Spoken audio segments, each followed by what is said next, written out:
Good morning. स्वागत है आपका कक्षा 10 सामाजिक विज्ञान सिविक्स पोर्शन में। आज हम चला रहे हैं अध्याय 6 जिसका शीर्षक है राजनैतिक दल। इसके 2 सेशन पहले हो चुके हैं, आज ये तीसरा सेशन है। राजनैतिक दल लोकतंत्र की बहुत महत्वपूर्ण कड़ी है, इसलिए इसको अध्याय को पूरा विस्तार से समझाया गया है। इस विस्तार से यदि एक बार आप समझ लेंगे तो आपको आगे किसी भी प्रकार का कोई कंफ्यूजन नहीं रह जाएगा। हाँ, एक महत्वपूर्ण सूचना, जिन स्टूडेंट्स ने हमारा चैनल सब्सक्राइब नहीं किया है वो प्लीज इस चैनल को सब्सक्राइब कर लीजिए। चलिए आगे देखते हैं कि राजनैतिक दल, यहां एक महत्वपूर्ण चीज यह है कि प्रतिनिधियात्मक लोकतंत्र में, यानी कि प्रतिनिधियों के माध्यम से, लोकतंत्र के 2 रूप होते हैं, एक प्रत्यक्ष लोकतंत्र, एक प्रतिनिधियात्मक लोकतंत्र। प्रतिनिधि के माध्यम से लोकतंत्र, भारत जैसे विशाल देश में प्रतिनिधि के माध्यम से ही लोकतंत्र हो सकता है। प्रत्यक्ष डेमोक्रेसी नहीं हो सकती है। प्रत्यक्ष डेमोक्रेसी नहीं हो सकती है, इसलिए दलों का महत्व अत्यंत बढ़ जाता है। कई बार लोग सरकार की नाकामी पर दल पर ही आक्षेप लगाने लगते हैं। वो मानते हैं कि सरकार राजनीतिक दल की जिसकी चल रही है उसी का सारा उत्तरदायित्व है। चाहे सरकार में बैठे किसी एक व्यक्ति के कारण उसके कार्य खराब हो, लेकिन उसमें सारा का सारा उत्तरदायित्व उस दल का आ जाता है। इसलिए आज हम सबसे पहले जो अध्ययन करेंगे वो ये है कि राजनीतिक दलों के समक्ष चुनौतियां क्या हैं। इस समय राजनीतिक दलों के समक्ष जो चुनौतियां हैं, जिन चुनौतियों से लड़कर जूझकर दल अपने कार्यक्रम को आगे बढ़ाते हैं, वो चुनौतियां उनके समक्ष क्या हैं। नंबर 1, पहले अगर हम देख लेते हैं, नंबर 1 में है लोकतंत्र के कामकाज की त्रुटियों के लिए लोग राजनीतिक दल को ही उत्तरदायी मानते हैं।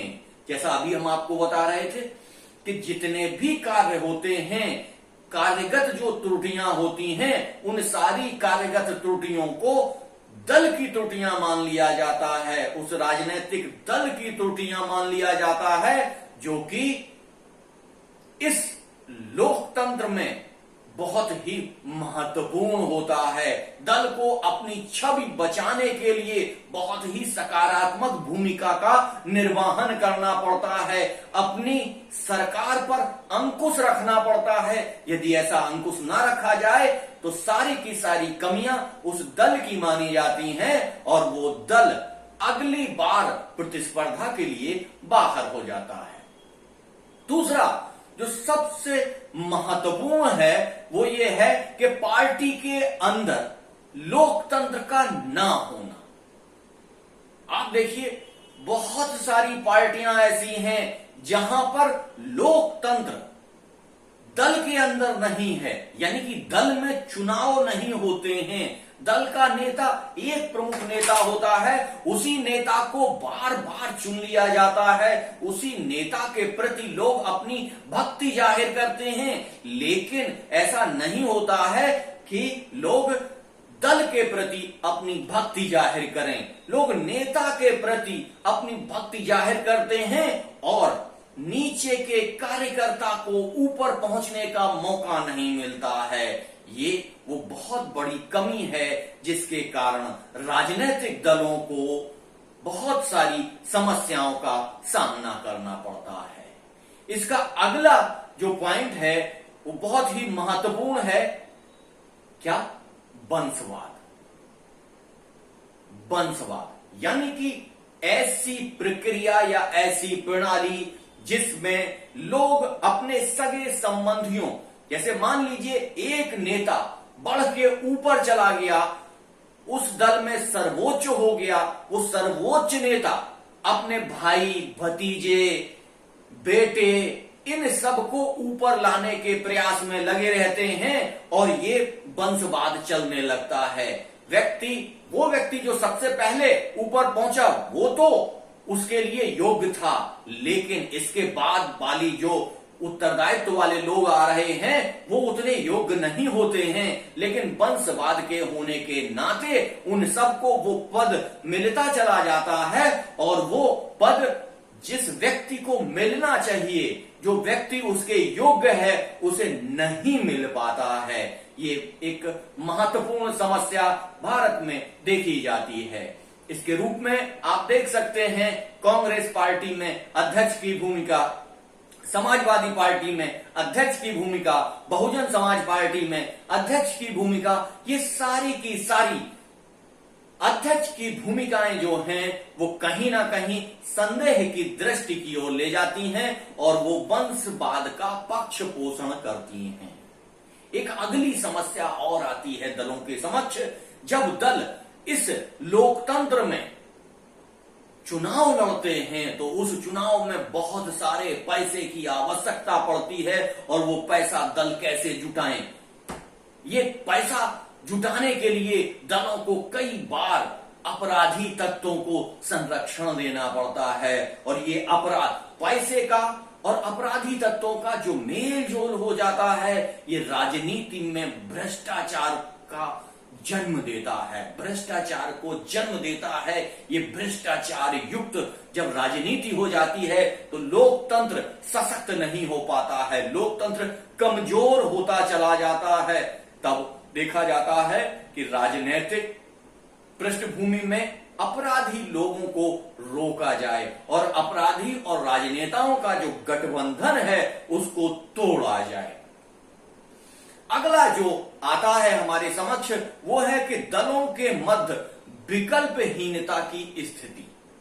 दल कुछ प्रतिस्पर्धा के लिए निश्चित दल होते हैं, ज्यादा दल नहीं होते हैं और वो उस प्रतिस्पर्धा में व्यक्ति को अपनी पसंद का उम्मीदवार नहीं दे पाते हैं या वो स्थितियां पैदा नहीं कर पाते हैं कि व्यक्ति अपनी उन स्थितियों को स्वीकार कर सके।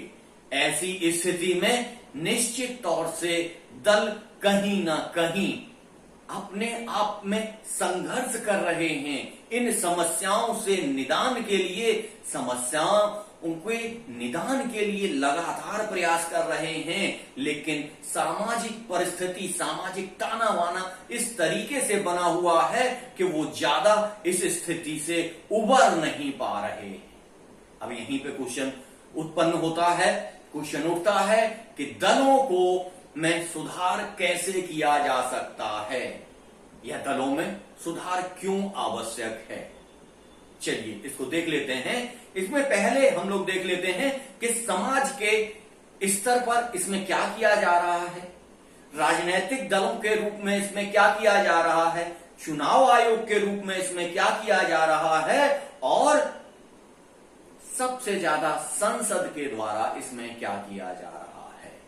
संसद प्रथम देख लेते हैं कि संसद के द्वारा दल बदल विरोधी अधिनियम पारित करने के बाद ये निर्धारित करने की कोशिश की गई कि जो व्यक्ति जिस दल से चुनाव लड़ेगा, चुनाव जीतने के पश्चात वो दल बदल करके पैसे के लालच में, पद के लालच में या अन्य किसी लालच में कहीं दूसरे दल में तो नहीं चला जा रहा।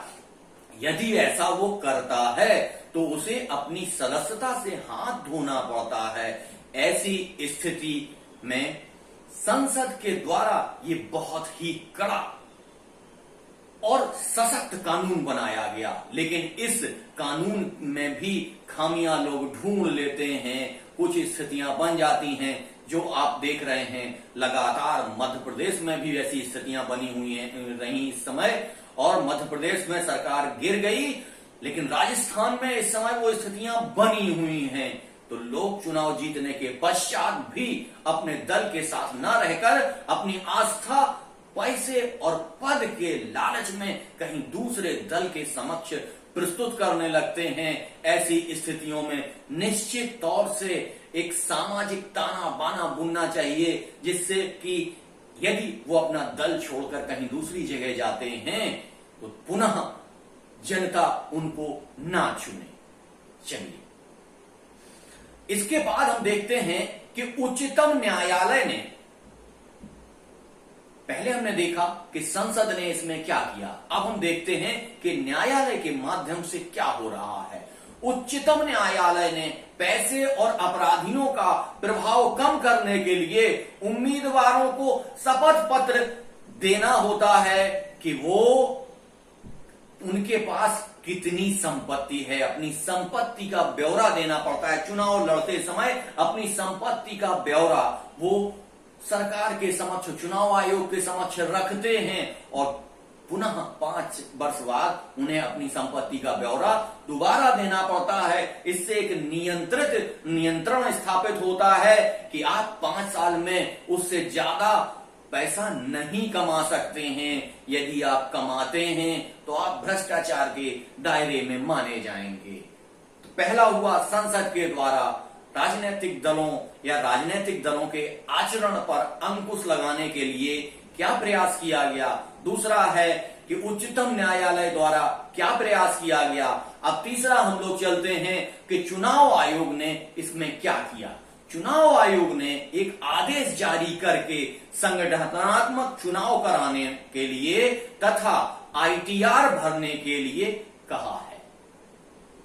यानी कि संगठन के चुनाव होने चाहिए, संगठन के अंदर लगातार चुनाव होने चाहिए। यदि चुनाव नहीं होंगे तो दल के अंदर लोकतंत्र स्थापित नहीं हो सकता। ये चुनाव आयोग ने कहा कि प्रत्येक एक अध्यक्ष की समय सीमा होगी और अध्यक्ष की समय सीमा के पश्चात पुनः दूसरा अध्यक्ष चुना जाएगा या उसी को चुना जाएगा। तो ये सारी प्रक्रिया एक चुनाव के माध्यम से होगी। और दूसरा क्या, प्रत्येक दल को अपना आईटीआर फॉर्म भरना होगा, यानी कि इनकम टैक्स की जो स्थितियां हैं वो बतानी पड़ेंगी। वो बताना पड़ेगा कि इस वर्ष में कितना पैसा उस दल को प्राप्त हुआ, उसने कहां कहां खर्च किया, किन किन स्थितियों में वो पैसा गया। यानी कि आईटीआर भी भरने के लिए कहा है। अगला हम देख लेते हैं कि राजनीतिक दलों के आंतरिक क्रियाकलाप के लिए कानून बनाया जाना चाहिए। यानी कि ये हमारा सुझाव है, हमारा सुझाव है, योग्य व्यक्तियों का सुझाव है और समाज का सुझाव है कि राजनीतिक दलों की आंतरिक क्रियाकलाप के लिए कुछ कानून बनाए जाने चाहिए, कुछ कानूनों का निर्धारण संसद के द्वारा किया जाना चाहिए। यदि उनकी अवहेलना होती है तो इसके लिए दंडात्मक प्रावधान होने चाहिए। यदि वो दंडात्मक प्रावधान नहीं होंगे तो निश्चित तौर से दल अपने लाभ के लिए कोई ना कोई प्रयास अवश्य करते रहेंगे। इसमें एक और महत्वपूर्ण बात है कि हमारी जो जनसंख्या है उसमें 50% जनसंख्या महिलाओं की है। तो महिलाओं को भी सक्रिय भागीदारी लोकतंत्र में प्राप्त होने चाहिए और लोकतंत्र में दल के अंदर भी जो पदाधिकारी चुने जाते हैं उनमें कम से कम 50% पद महिलाओं के लिए आरक्षित होने चाहिए, क्योंकि महिलाएं भी उन SC ST लोगों की तरीके से दबी कुचली और पिछड़ी हुई हैं। उनको बाहर निकलने का मौका नहीं मिला है। पंचायती राज में 1/3 यानी 33% महिलाओं को आरक्षण तो प्राप्त हुआ है, लेकिन आज भी अगर आप देखिए तो ग्राम पंचायत में या ग्राम सभा में जब कोई महिला प्रधान चुन ली जाती है तो महिला कोई कार्य नहीं करती है, महिला को कुछ पता नहीं होता है। हमेशा प्रधान पति ही कार्य करते हैं, पति ही उसका व्यवहार करते हैं। तो ऐसी स्थितियां आज भी बनी हुई हैं। यदि लगातार महिलाओं को आगे लाया जाएगा तो लोकतंत्र और सशक्त से सशक्त होता चला जाएगा। तो ये हमारा अनुरोध है, ये हमारी अनुशंसा है कि राजनीतिक दलों में प्रत्याशी के रूप में और संगठन के अंदर जो पदाधिकारी हैं उनमें कम से कम 50% महिलाओं का योगदान होना चाहिए, उनका चुनाव होना चाहिए। कई बार ऐसा देखा गया है कि कई 50 लोग एक साथ बैठे हुए हैं, कई लोग असंसदीय भाषा का प्रयोग करते हैं, लेकिन अगर वहीं पर एक महिला आकर बैठ जाती है तो सारे पुरुष एक सभ्यता का परिचय देते हैं, असंसदीय भाषा का प्रयोग नहीं करते हैं। तो महिलाओं के आगमन से कुछ सदाचार भी बढ़ेगा, कुछ स्थितियां बदलेंगी और लोकतंत्र तो सशक्त होगा ही। इसमें एक महत्वपूर्ण सुझाव यह भी है कि चुनाव का जो खर्च हो वो सरकार वहन करे, क्योंकि जब चुनाव हो रहा है तो उस समय राजनीतिक दल अपने प्रत्याशियों को पैसा देने के चक्कर में बहुत सारा पैसा इकट्ठा करते हैं, और वो पैसा जब वो इकट्ठा कर रहे हैं तो निश्चित तौर से पैसा कहीं से आ रहा है तो वो गलत कार्य से ही आएगा। कहीं ना कहीं किसी को सत्ता का लाभ देने के लिए उससे दान के रूप में पैसा लिया जाता है। यदि चुनाव का खर्च सरकार स्वयं वहन करने लगे, राजनीतिक दलों को इनका वहन ना करना पड़े, इसमें खर्च ना करना पड़े, पैसा खर्च ना करना पड़े, तो निसंदेह लोकतंत्र एक सशक्त स्थिति में पहुंचेगा और लोकतंत्र की स्थितियां कुछ अलग होंगी। तो लोकतंत्र में, प्रतिनिधियात्मक लोकतंत्र में दल की भूमिका अत्यंत महत्वपूर्ण है। दल की सारी चर्चाएं हम यहां कर चुके हैं, इससे ज्यादा राजनीतिक दल को आपको जानने की आवश्यकता नहीं है। पुनः मैं एक बार आप लोगों से निवेदन करूंगा कि जिस व्यक्ति ने, जिन स्टूडेंट्स ने इस चैनल को सब्सक्राइब नहीं किया हो तो प्लीज वो सब्सक्राइब कर ले। यदि आपको वीडियो पसंद आ रहा है, हमारे पढ़ाने का मेथड पसंद आ रहा है, तो इस वीडियो को लाइक करिए, शेयर करिए और कमेंट करिए, क्योंकि आप शेयर करेंगे तो अधिक से अधिक लोगों के पास ये चीजें पहुंचेंगी। ये चीजें निःशुल्क आप लोगों को उपलब्ध हैं, तो इसका लाभ स्वयं लीजिए, अपने सगे संबंधियों को दिलवाइए। धन्यवाद।